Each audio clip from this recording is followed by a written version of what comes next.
बातमीपत्रात आपलं पुन्हा एकदा स्वागत आहे आणि आता गावाकडच्या महत्त्वाच्या बातम्यांचा वेगवान आढावा घेऊया।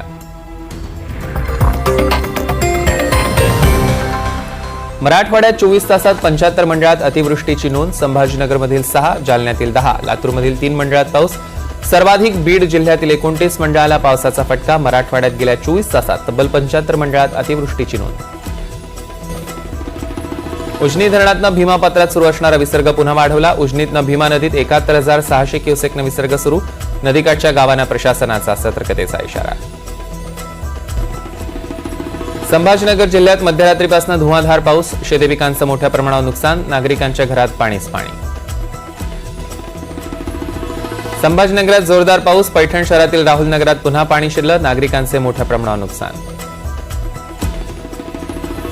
संभाजीनगर शहरात मुसळधार पाऊस। पैठणच्या मुख्य भागात घरांमध्ये पाणीच पाणी। घरातील वस्तूंचं मोठ्या प्रमाणावर नुकसान। छत्रपती संभाजीनगरच्या पाचोडा गावात जोरदार पाऊस। पाचोड्यात पूर परिस्थिती निर्माण। पिकांचं मोठं नुकसान।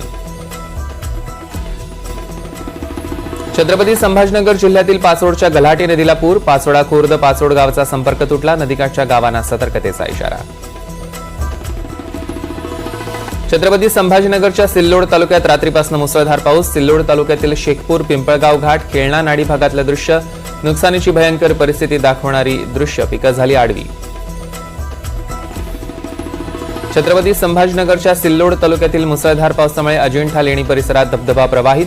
मध्यरात्रीपासून सुरू असलेल्या मुसळधार पावसामुळे धबधब्याला रुद्रावतार। जळगावच्या पाचोरा तालुक्यात पुन्हा मुसळधार पावसाचा कहर। सारवे पिपरी सातगाव डोंगरी पिंपळगावसह परिसरातील अनेक गावांमध्ये मुसळधार पाऊस। प्रशासनाच्या वतीनं तालुक्यातील सर्व नदीकाठच्या गावांना सतर्कतेचा इशारा। जालना शहरासह जिल्ह्याला मुसळधार पावसाचा फटका। कुंडलिका नदीला पूर। जालना मुख्य बसस्थानक परिसरात वाहतूक विस्कळीत।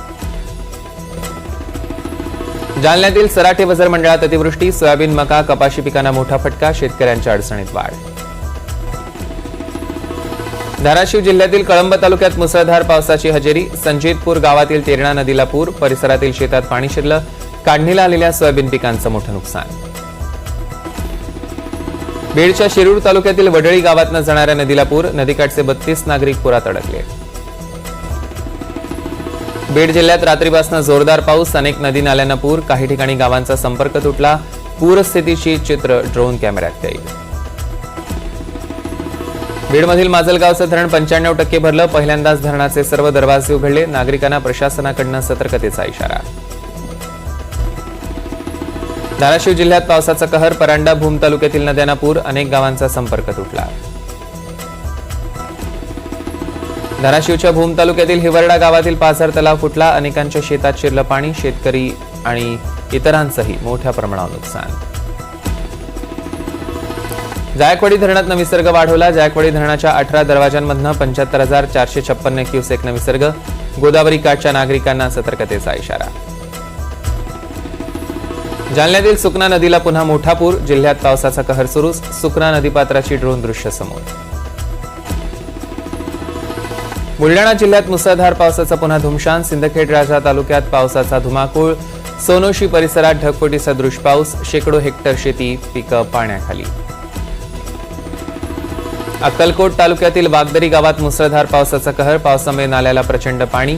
नाल्याच्या एका बाजूला अडकल्या शेळ्या। मानवी साखळी तयार करत शेळ्यांना दुसऱ्या बाजूला सोडला। जळगाव जिल्ह्यातील पाचोरा तालुक्यात पुन्हा मुसळधार पावसाचा कहर। म्हसाळा साळवे पिपरी सातगाव डोंगरी पिंपळगाव यासह अनेक गावांमध्ये मुसळधार पाऊस। धाराशिवच्या उमरगा तालुक्यात पावसानं नुकसान झालेल्या शेती पिकांची आमदार प्रवीण स्वामींकडून पाहणी। उमरगा आणि लोहारा तालुक्यातील शेतकऱ्यांना तात्काळ नुकसानीची मदत देण्याची मागणी। लातूरमध्ये अतिवृष्टीमुळे जिल्ह्यातील अनेक भागात पिकांचं नुकसान। काँग्रेस नेते अमित देशमुख यांनी केली पाहणी। नुकसानग्रस्त शेतकऱ्यांशी साधला संवाद। जळगावात पाचोरा तालुक्यातील नुकसानग्रस्त भागातनं राष्ट्रवादीच्या जिल्हाध्यक्षांनी कृषी मंत्र्यांना फोन लावत दिली माहिती। सातगाव डोंगरी शिंदाड वानेगाव निंभोरीसह परिसरातील गावांमध्ये ढगफुटीमुळे मोठं नुकसान। लातूरमध्ये अतिवृष्टीचा मोठा फटका। पूरस्थितीमुळे तब्बल 480 कोटींचं मोठं नुकसान। शासनानं मंजूर केला 244 कोटींचा निधी। पुढील 2 दिवसात नुकसान भरपाई थेट खात्यात जमा होणार। छत्रपती संभाजीनगर जिल्ह्यातील पैठण तालुक्यात पावसाचा हाहाकार. सततच्या पावसानं पिकांचं नुकसान. कापूस, मूग, बाजरी, भुईमूग ही पिकं पिवळी पडू लागली. पालघरच्या आचोळे एव्हरशाईन इथं स्थानिकांच्या विरोधानंतरही अनधिकृत बीट चौकीचं बांधकाम. स्थानिकांचा पोलिसांवर गंभीर आरोप. जुनी चौकी पाडून नव्या चौकीचं काम हाती घेतलं असलं तरी पोलिसांची पद्धत एखाद्या भूमाफियांप्रमाणे, स्थानिकांचा आरोप. अक्कलकुवा तालुक्यातील देवगोई घाटात दरड कोसळण्याच्या घटनांना ब्रेक लागणार. अत्याधुनिक तंत्रज्ञानाचा वापर करत घाटात संरक्षण जाळीचं काम अंतिम टप्प्यात. नागपुरात कुत्र्यांच्या लसीकरणाला जोरदार प्रतिसाद. 20 दिवसात 10,654 कुत्र्यांना लस. रत्नागिरी जिल्ह्यातील 16,000हून अधिक रेशन कार्ड धारकांचं धान्य वितरण बंद. 6 महिने रेशनवर धान्याची उचल न केल्यानं शिधापत्रिका आपोआप निष्क्रिय. जिल्हा प्रशासनाची कारवाई. गडचिरोलीच्या राजोलीत 20 वर्षांपासून दारू विक्री बंदीची परंपरा कायम. राजोली हे दुर्गम भागात वसलेलं गाव. लोकसंख्या जवळपास 750. नंदुरबार शहरातील रस्त्यांची दयनीय अवस्था. शहरातील नवापूर चौफुली, करण चौफुली आणि सीबी पेट्रोल पंप परिसरात खड्ड्यांचं साम्राज्य. शहरातील रस्त्यांची दुरुस्ती लवकरात लवकर करावी, नागरिकांची मागणी. नमो उद्यान योजनेअंतर्गत जळगावच्या भुसावळ नगरपालिकेला 1 कोटींचा निधी मंजूर. उद्यानासाठी 1 कोटी रुपयांचा निधी मंजूर झाल्यानं उद्यानांची लवकरच दुरुस्ती केली जाणार. सांगलीच्या कवठे महांकाळ तालुक्यातल्या अग्रण ढुळगाव येथे हरित विश्वविक्रम 1 झाड आईसाठी या उपक्रमांतर्गत अवघ्या 1 मिनिटात 1000 वृक्षांची लागवड.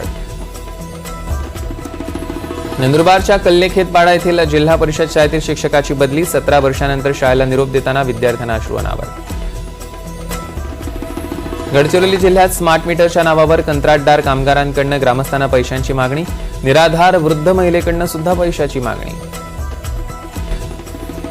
टीम इंडियाच्या विजयानंतर नागपुरात फटाके फोडून जल्लोष. भारत माता की जय आणि वंदे मातरमच्या घोषणांनी परिसर दुमदुमला. इंदापूरच्या नरुटवाडीत ऊसाच्या शेतात कोसळली वीज. 10 ते 15 एकरावरील ऊस थोडक्यात वाचला. काही गुंठ्यावरील ऊस जळाल्यानं नुकसान. पुणे जिल्ह्यातील शिरूर तालुक्यातील पिंपळे जगताप येथे बैलपोळा मिरवणुकीत बैल अनियंत्रित. 2 चिमुकले दुर्दैवानं बैलांच्या टाचेखाली आल्यानं किरकोळ जखमी. लातूरच्या जळकोट तालुक्यातील गोशाळेतील गोवंशांचा मृत्यू सत्र सुरूच. 4 दिवसात 3 जनावरं दगावली. प्रशासनाकडून दखल नाहीच. नाशिकच्या चांदवड येथे शारदीय नवरात्रोत्सवाला प्रारंभ. श्री रेणुका माता मंदिरात पहाटेपासून दर्शनासाठी रांगा. देवीचा सुवर्ण मुखवटा आणि आभूषणांची काढण्यात आली पालखी मिरवणूक. पाकिस्तानचा झेंडा पायदळी तुडवत सांगलीत दुर्गा माता दौडीला सुरुवात. दौडीत धारकरी आणि हजारो युवकांचा सहभाग. 41 वर्षांपासून संभाजी भिडे गुरुजींच्या नेतृत्वाखाली नवरात्रीच्या काळात सलग 9 दिवस होते श्री दुर्गा माता दौड. महाराष्ट्राची कुलस्वामिनी आई तुळजाभवानीच्या मंदिरात आजपासून शारदीय नवरात्रोत्सवाला सुरुवात. 9 दिवसांची मंचकी निद्रा संपवून आई तुळजाभवानी सिंहासनावर विराजमान. नवरात्रोत्सव काळात विविध धार्मिक कार्यक्रम संपन्न. महाराष्ट्राची कुलस्वामिनी आई तुळजाभवानी देवीच्या मंदिराला आकर्षक फुलांची आरास. देशी विदेशी फुलांनी नटला आई तुळजाभवानी मंदिराचा परिसरात दरवळतोय सुगंध. दुपारी 12 वाजता झाली घटस्थापना. रत्नागिरी जिल्ह्यात नवरात्रोत्सवाचा उत्साह. जिल्ह्यात 501 ठिकाणी दुर्गा मातेची प्रतिष्ठापना. 436 सार्वजनिक तर 65 घरगुती दुर्गा मातेच्या मूर्तींची प्रतिष्ठापना. अकोला जिल्ह्यातल्या काटेपूर्णा इथल्या चंडिका देवीच्या पुरातन मंदिरात दर्शनाला प्रचंड गर्दी. 9 दिवसात लाखो भाविकांची ये-जा. भाविकांसाठी प्रसादाची सोय. चंद्रपूरच्या देवी महाकाली मातेच्या शारदीय नवरात्रोत्सवाला आनंदात सुरुवात. घटस्थापना आणि महाआरतीत हजारो देवी भक्त सहभागी. मराठवाडा आणि तेलंगणा राज्यातील लाखो भाविक महिनाभर चालणाऱ्या यात्रेत सहभागी. सिंधुदुर्ग जिल्ह्यात आजपासून नवरात्रोत्सवाला प्रारंभ. जिल्ह्यात 171 ठिकाणी दुर्गा मातेची प्रतिष्ठापना करण्यात येणार. 131 ठिकाणी सार्वजनिक, 40 ठिकाणी खासगी दुर्गा मातांची प्रतिष्ठापना. जळगावच्या सातपुडा पर्वत रांगात असलेल्या मनुदेवी मंदिरात शारदीय नवरात्रोत्सवाला प्रारंभ. मंदिर संस्थांच्या वतीनं विविध धार्मिक कार्यक्रमांचं आयोजन. मोठ्या संख्येनं भाविक दर्शनासाठी दाखल. नाशिकच्या सप्तशृंगी गडावर नवरात्रोत्सवाला प्रारंभ. देवीच्या अलंकारांचं पूजन सुरू. लाखो भाविक दर्शनासाठी दाखल. नवरात्रोत्सवात मंदिर भाविकांसाठी राहणार 24 तास खुलं. अमरावतीचं दैवत अंबादेवीचं मंदिर नवरात्रीसाठी सज्ज. मंदिरावर आकर्षक रोषणाई. सकाळपासूनच भाविकांची मांदियाळी. ठाकरे गटाचे आमदार अंबादास दानवे यांच्या हस्ते छत्रपती संभाजीनगरातील कर्णपुरा येथे आई तुळजाभवानीची घटस्थापना. शिवसेना उद्धव बाळासाहेब ठाकरे पक्षाचे ज्येष्ठ नेते चंद्रकांत खैरे यांची उपस्थिती. दरवर्षी श्री क्षेत्र माहूरगड आणि चंद्रपूरहून नवरात्रोत्सवानिमित्त अनेक भाविक अखंड ज्योत प्रज्वलित करून आपल्या गावी नेतात. अखंड ज्योत वाशिम शहरात न होत आहेत मार्गदर्शक. वर्ध्यात नवरात्रीसाठी पोलिसांचा तगडा बंदोबस्त. जिल्ह्यातील 19 पोलीस ठाण्यात 16 पोलीस निरीक्षक, 23 सहाय्यक पोलीस निरीक्षक, 71 पोलीस उपनिरीक्षक, 1150 महिला पुरुष पोलीस कर्मचारी तैनात. नाशकात मनसेकडून राज्यव्यापी धरणं आंदोलनाचं आयोजन. शेतकरी कर्जमाफी, ओला दुष्काळ, हमीभाव यासह विविध मुद्द्यांवर मनसेचं आंदोलन. अकोल्यातील रोहना नागरिकांचा उमा नदीच्या तीरावर जनाक्रोश मोर्चा. विविध मागण्यांसाठी ग्रामस्थ आक्रमक. शासनानं लक्ष न दिल्यास 28 सप्टेंबरपासून नदीपात्रात आमरण उपोषणाचा ग्रामस्थांचा इशारा. जालन्यात ओबीसी नेते नवनाथ वाघमारेंची स्कॉर्पिओ गाडी जाळण्याचा प्रयत्न. पेट्रोल टाकून अज्ञात व्यक्तीकडून वाघमारेंची गाडी पेटवण्याचा प्रयत्न. निलमनगर भागातील घटना. जरांगे समर्थकांनी गाडी पेटवल्याचा वाघमारेंचा संशय. अकोल्यात छत्रपती शिवाजी महाराजांच्या फोटोची विटंबना. मनसे आणि वंचितकडून पोलिसात तक्रार दाखल. भविष्यात अशा घटना होऊ नयेत म्हणून पोलीस प्रशासनानं प्रतिबंधात्मक उपाययोजना करावी अशी मागणी. विराटच्या कसराळी शिरगाव बंदरात अवैध वाळू उपसा करणाऱ्यांवर महसूल विभागाची मोठी कारवाई. 10 बोटी आणि 4 सक्शन पंप उद्ध्वस्त. 150 ब्रास वाळू जेसीबीनं खाडीत परत टाकण्यात आल्याची माहिती.